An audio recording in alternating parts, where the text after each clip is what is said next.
Coriolanus learns about the change of support from the plebeians and accuses the tribunes of inciting the people, but they play innocent. He clearly repeats his hatred for them and threatens to seize away some of their liberties if elected consul. The problem with Coriolanus is that he says what he feels in his heart. His heart is in his tongue. Some other clever politician would have concealed his hatred for them and gain power and then do whatever he wants to do. But he already tells them what he will do if he becomes the consul. The tribunes accuse him of treason and threaten to throw him off the Tapian rock, which was the type of death meant for traitors. They accuse him of treason because he wants to shatter the principles of democracy that has been laid down in the Roman Republic.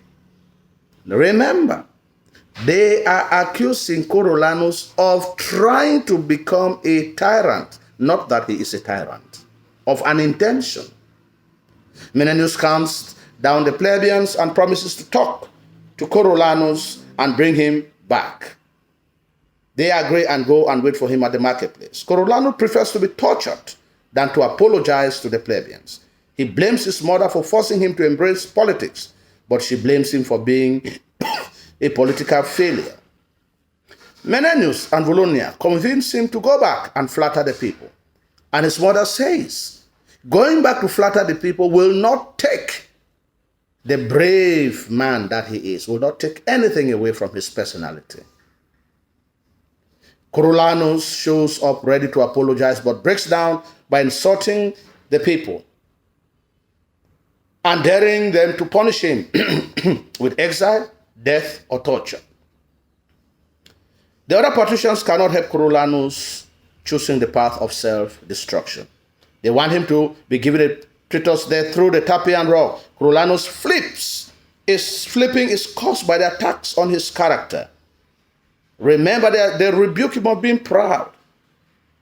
And he wants to make them to understand. He rebukes the senators for spoiling the plebeians, for allowing the tribunes to assume so much power, for giving them too much freedom, and for letting go some of their privileges. Remember, we said, one of the battle in this play is the conflict of power. He says that they should contribute for the safety of Rome before the plebeians can be given free food. Lastly, he condemns the tribune for bad leadership. He refers to them as the leaders of a herd. The tribunes and the plebeians advocate for death, but Menenius opposes because Coriolanus has served Rome well, and Rome does not share the blood of its illustrious sons. Volumnia rebukes Coriolanus, whom he cannot change, for being adamant to his nature, even if it means death. She cheers her son for not playing along to get the position. She simply wants him to change slightly, and it will not affect who he is, and it will be good for everyone. He accepts, willing to betray his character. Cominius and Menenius beg him to speak mildly to the people. Brutus and Sitinus prepare to accuse Coriolanus in front of the people because they know that if they succeed to make him angry, he cannot restrain himself. The tribunes want to prove him guilty by forming opinions. They charge him of wanting to become a tyrant, which is treasonable, forcing an outburst from Coriolanus. He curses the people and throws his only chance of reconciliation. Sisinus advocates for death, but Brutus thinks it is too harsh, leading them to settle on banishment, which must be immediate. They rejoice that the people's enemy has been sent away.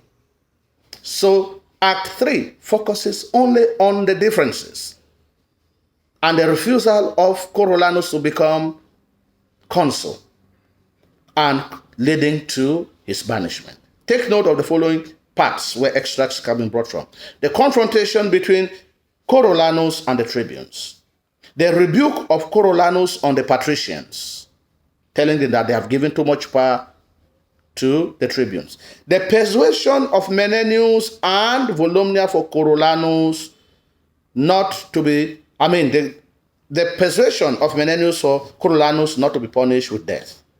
The confrontation between Coriolanus and his mother over pride, not to flatter the people, and she convinced him to go back and apologize. The decision of Coriolanus to meet the people. The accusation of the tribunes against Coriolanus, which leads to the banishment. See the build-up, the arguments, the counter-arguments, the accusations by the tribunes, the outbursts of Coriolanus, the mother convinces him, and finally the banishment.